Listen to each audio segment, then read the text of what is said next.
कर दो।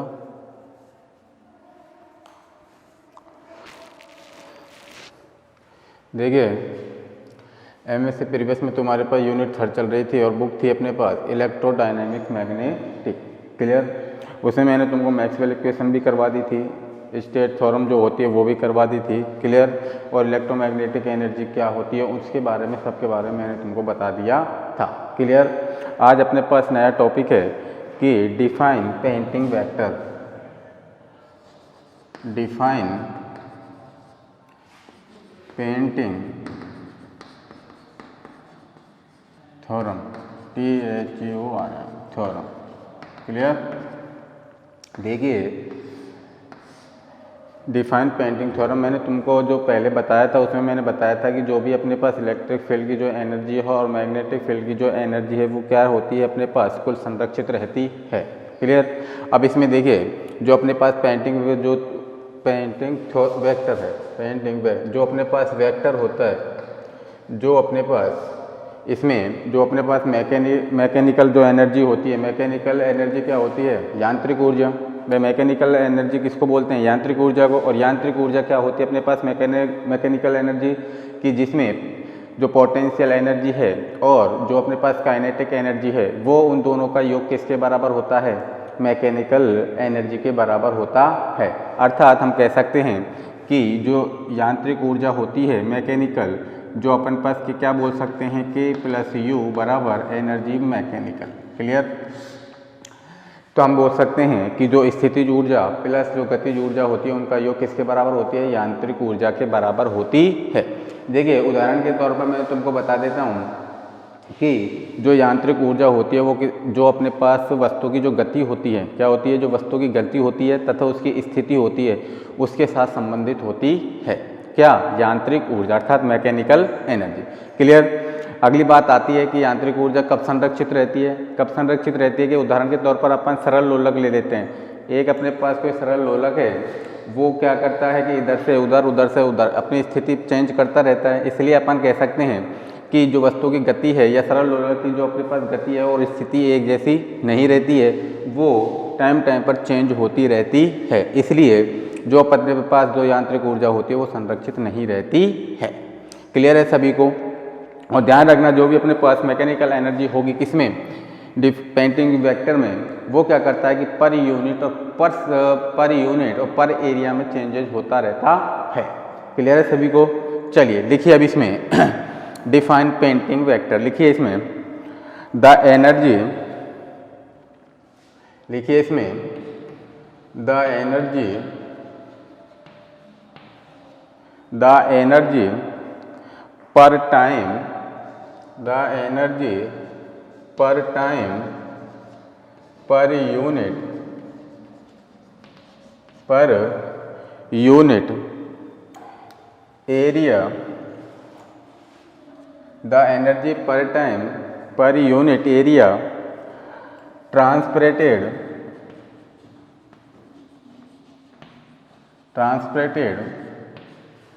The energy per time per unit per area transported by the field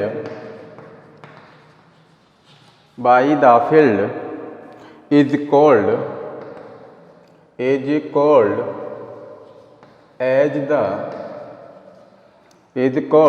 as the painting vector.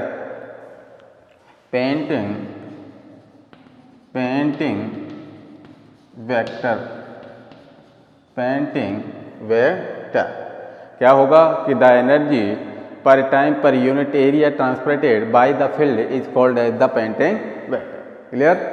तो नीचे लिखिए जो अपने पास पेंटिंग वेक्टर होगा सदिश S बराबर अपने पास कितना होता है? 1/μ0 सदिश E इंटू सदिश B। Equation number first. नीचे लिखिए the work done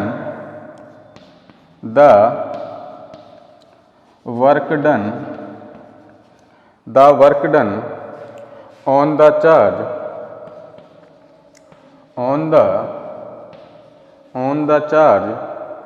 will increase the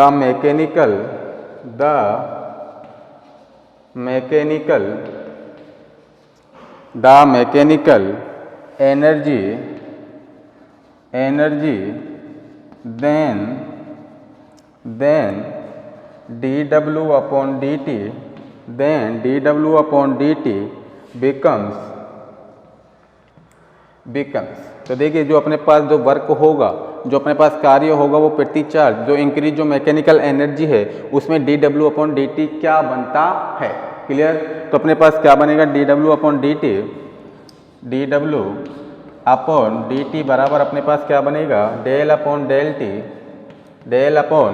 del T integration u mechanical into D to.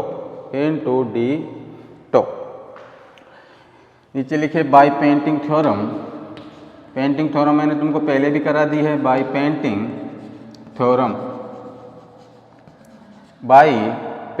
Theorem तो अपने पास कितना आ जाएगा बाय पेंटिंग थ्योरम से, del upon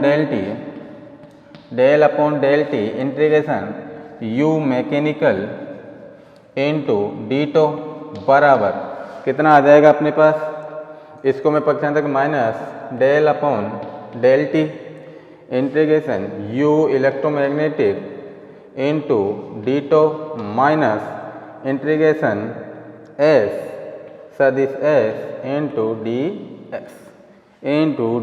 x. Note down करिए।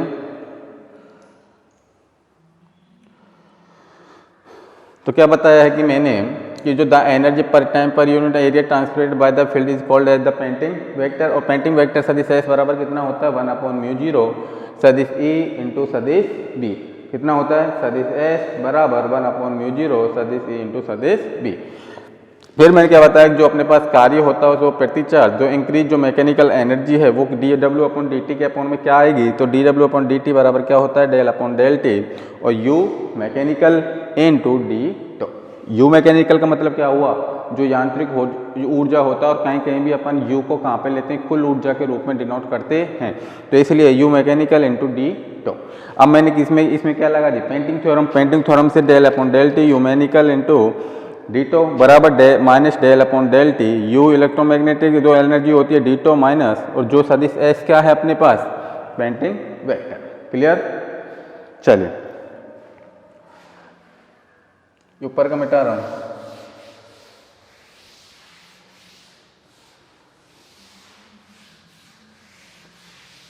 तो अपने पास क्या बन जाएगा, देखिए डेल अपॉन डेल टी और कितना बन जाएगा, इंटीग्रेशन u मैकेनिकल प्लस और कौन सा u electromagnetic u into D tau बराबर, और अपने पास कितना दे रखा है, vector minus integration v del S into D tau. Clear है सभी को कि जो एनर्जी है वो तो अपन ने एक साइड में ले ली, डी टो और डी टो फॉर्म बार एक साइड में ले ली, और जो इसमें जो एस में जो परिवर्तन होगा तो del S into D tau. Clear. तो अपने पास कितना आ जाएगा इससे कि डेल अपॉन डेल टी और कितना बन जाएगा, you mechanical plus you magnetic और कितना रह जाएगा अपने पास बराबर माइनस कितना रह जाएगा, डेल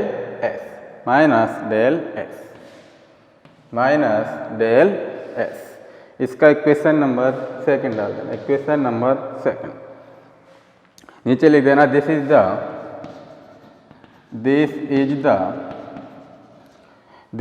द क्या है ये, differential this is the differential form from painting vector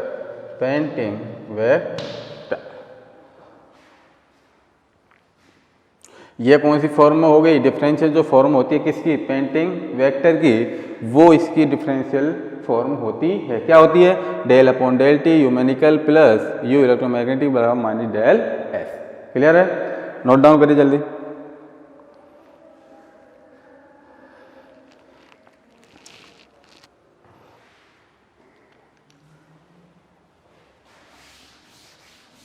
नीचे लिखिए, if we compare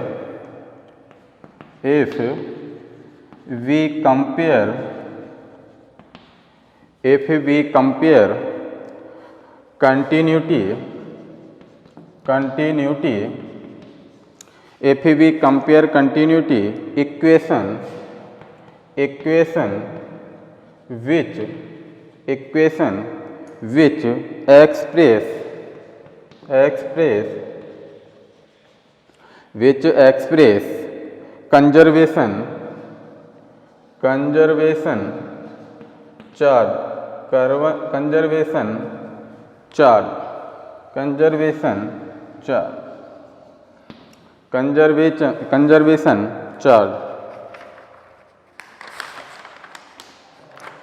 conservation charge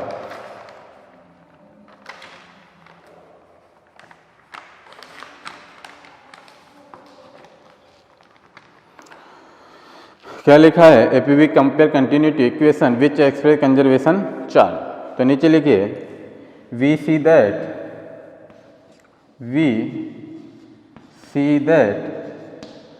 del P upon del T बराबर माइनस डेल जे। ये मैंने तुमको पहले भी निकलवा दिया था, जो स्टेट पेंटिंग मैंने थ्योरम में निकलवाया था कि del P upon del T बराबर कितना निकलवाया था? Minus del J. Clear? Charge density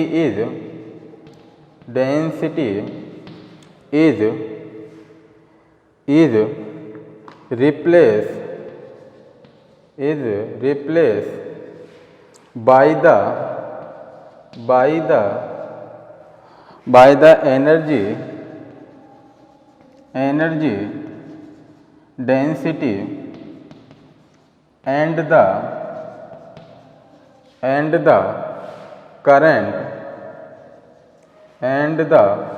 current density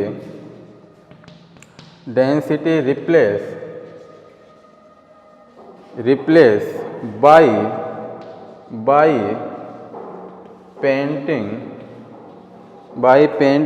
vector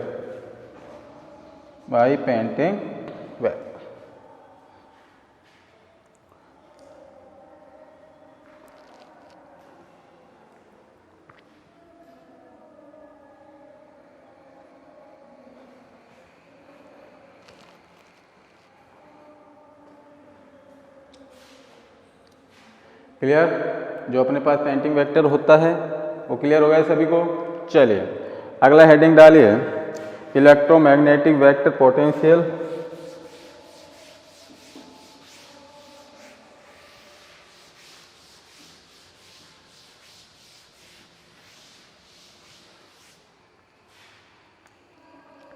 लिखिए, electromagnetic vector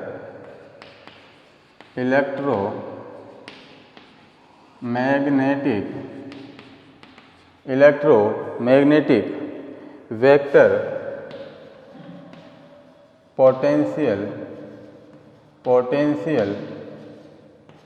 electromagnetic vector potential and scalar potential scalar potential. देखिए, इलेक्ट्रोमैग्नेटिक वेक्टर पोटेंशियल और जो अपने पास स्केलर पोटेंशियल है, इसमें अपने पास चारों जो मैक्सवेल की इक्वेशन हैं वो काम में आएंगे। क्लियर? मैंने क्या बताया था कि जो मैक्सवेल की चारों इक्वेशन होती हैं वो क्या होती हैं अपने पास? डेल सदिश सी बराबर कितना होता है? Rho upon epsilon zero. Del सदिश बी बराबर क्या होता है? जीरो। और तीसरी इक्वेशन बताई थी मैंने, डेल इंटू सदिश सी बराबर कितना होता है? Minus del B upon del T. और जो अपने पास डेल इंटू सदिश वो बी था वो कितना था? Mu zero J plus mu zero epsilon zero del A upon del T. Clear? चारों इक्वेशन थी ये मैक्सवेल की। तो जो अपने पास वेक्टर पोटेंशियल है किस में, इलेक्ट्रोमैग्नेटिक में, और जो स्केलर पोटेंशियल है इनमें जो अपने पास काम आएंगी वो क्या आएंगी, मैक्सवेल की इक्वेशन। चारों क्लियर। तो नीचे लिखिए वी नो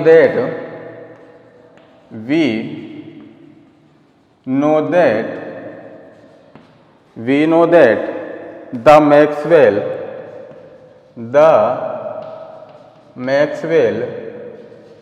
all इक्वेशन तो अपने पास कितनी कितनी होती हैं, डेल सदिश ई बराबर रो अपॉन एप्सिलॉन जीरो और डेल सदिश बी बराबर कितना होता है, 0। और तीसरी अपने पास होती है डेल इनटू सदिश ई बराबर कितना होता है अपने पास, minus del B upon del T. और चौथी इक्वेशन आती है अपने पास डेल इनटू सदिश बी बराबर कितना है, mu 0 J plus mu 0 epsilon 0 और डेल सदिश E upon del T.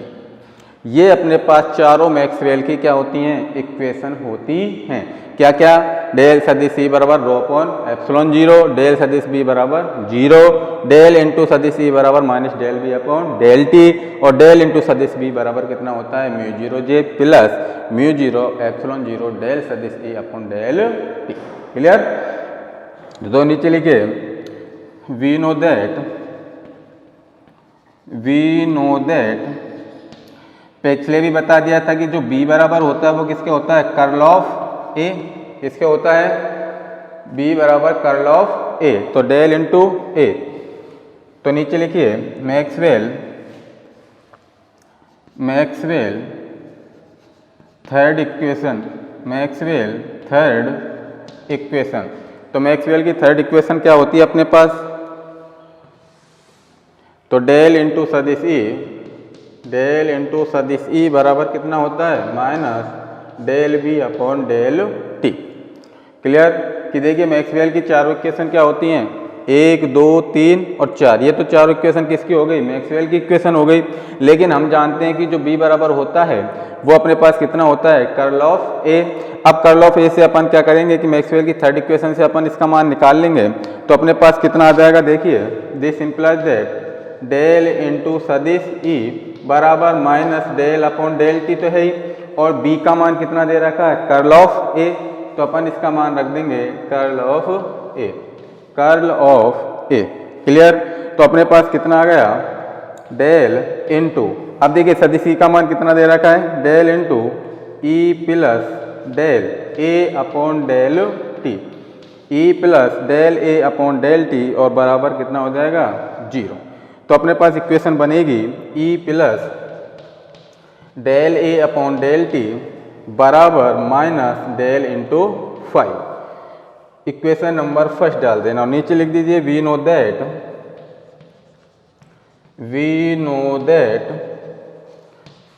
Curl of the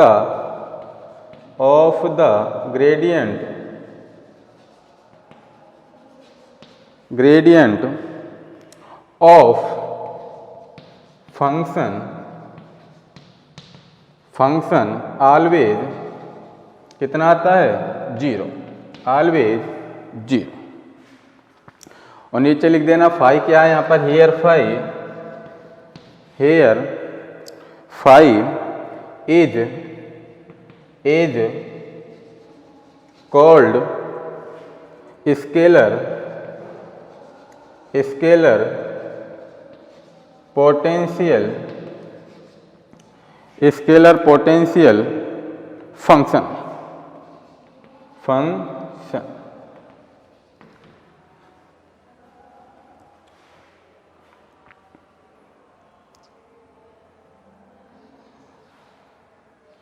note down करिए जल्दी से कि चारों इक्वेशन ले ली मैक्सवेल की, b बराबर डेल इंटू ए होता है और हम जानते हैं कि जब इसका कर्ल ऑफ लेंगे तो डेल इंटू सदिश ई, तो मैक्सवेल की थर्ड इक्वेशन से तो b का मान कितना है, डेल अपॉन ए, ये कर लिया।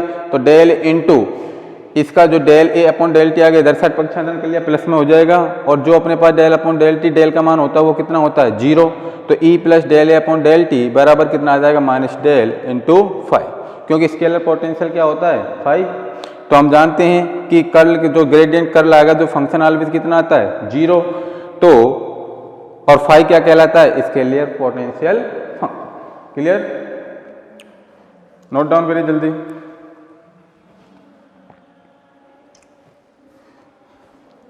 इधर साइड का मिटा रहा हूं।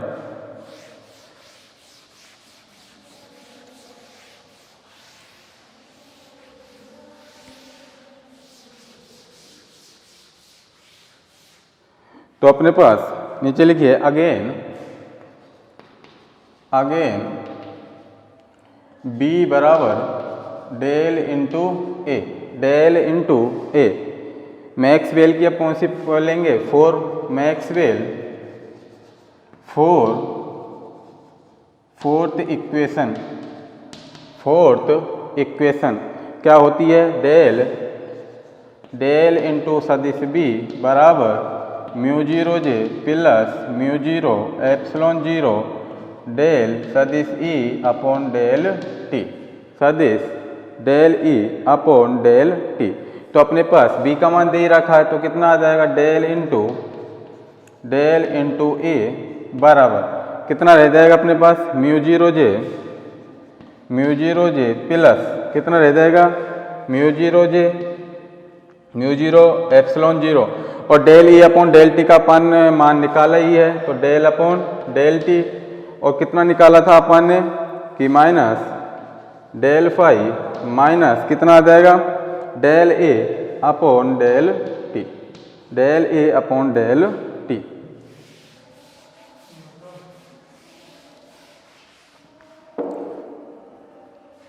Del A upon del T.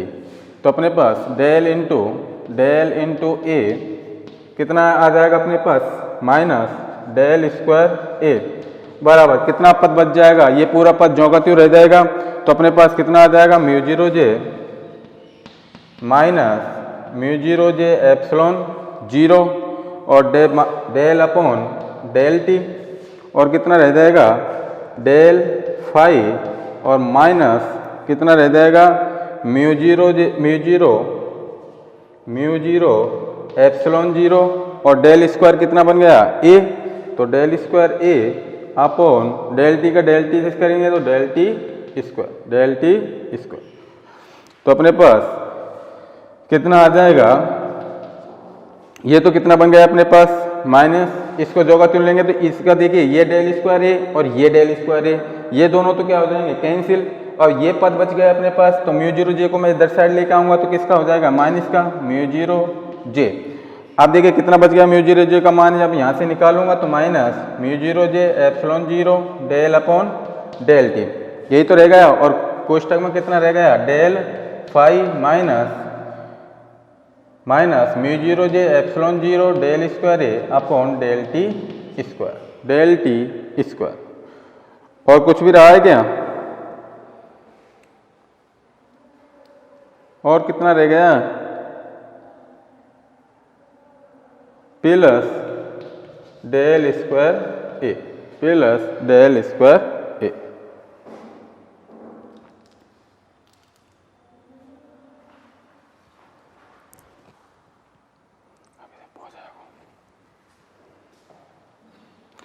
नीचे लिखिए फ्रॉम मैक्सवेल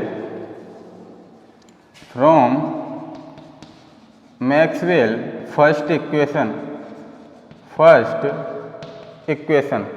तो फर्स्ट इक्वेशन कितने होती है अपने पास डेल सदिश ई बराबर रो अपॉन एप्सिलॉन जीरो, तो इससे कितना आ जाएगा डेल इंटू कितना आ जाएगा del minus del five minus del A upon del T बराबर rho upon epsilon zero.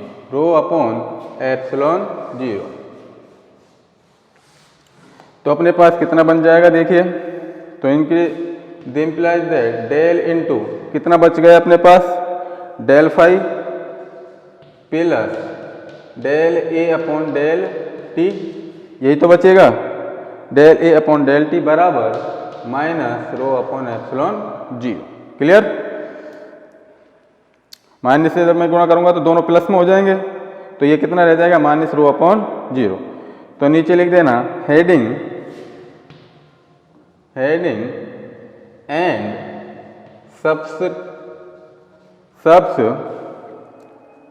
Subtracting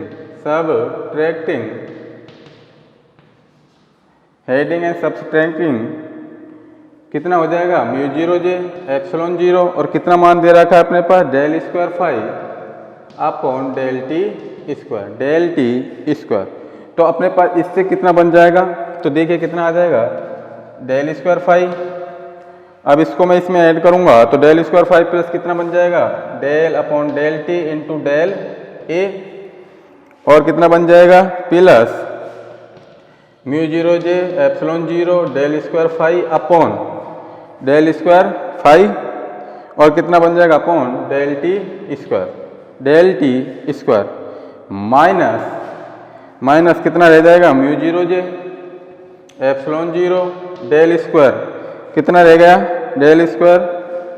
अब इसका दूसरा पद ले लेता हूँ साई की फॉर्म में, psi upon del T square बराबर कितना रह जाएगा माइनस रो अपॉन एप्सिलॉन 0, क्योंकि हेडिंग एंड सबट्रैक्टिंग कर दिया किससे म्यू 0 एप्सिलॉन 0 और del square phi upon del T square से। क्लियर। तो अपने पास पद बचेगा del square phi plus del upon del T del A plus mu 0 epsilon 0, और जो ये बाकी का पद है वो जो। Clear.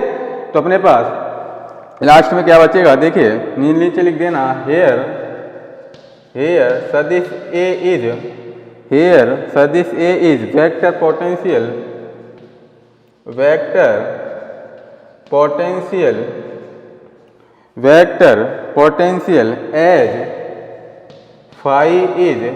As phi is scalar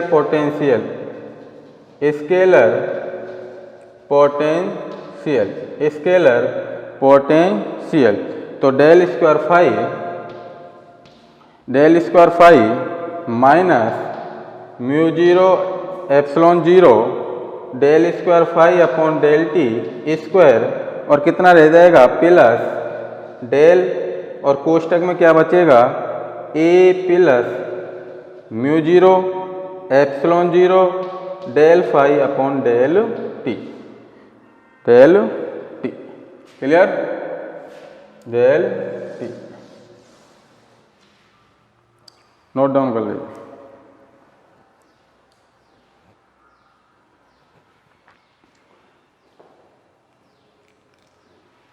clear. मैं पहले तो अपन ने मैक्सवेल की थर्ड इक्वेशन से हल किया था, फिर मैक्सवेल का फोर्थ इक्वेशन लिया, फिर अगेन कौन सा लिया फर्स्ट इक्वेशन को लेकर सबट्रैक्टिंग कर दिया किससे mu 0 epsilon 0 del square phi upon del T square से। और अपन जानते हैं कि जो सदिश ए होता है वो क्या होता है वेक्टर पोटेंशियल, और जो फाई होता है वो मैंने तुमको पीछे भी करा दिया कि फाई क्या होता है जो स्केलर पोटेंशियल होता है। तो हम जानते हैं कि डेल स्क्वायर फाई माइनस कितना रह जाएगा mu 0 epsilon 0 del square phi upon del T square plus del और A plus mu 0 epsilon 0 del phi upon del T. तो ए क्या हो गया हमारे पास तो वेक्टर पोटेंशियल, और जो फाई है फाई वाला पद है वो क्या हो गया स्केलर पोटेंशियल। अपन को यही हल करना था कि जो अपने पास इलेक्ट्रोमैग्नेटिक वेक्टर है उस इलेक्ट्रोमैग्नेटिक में वेक्टर पोटेंशियल क्या होता है और स्केलर पोटेंशियल क्या होता है। क्लियर है। अब इससे आगे अपन अगले वीडियो में देखेंगे। इसको एक बार अपने हाथों से निकाल लेना एक बार। क्लियर। चलिए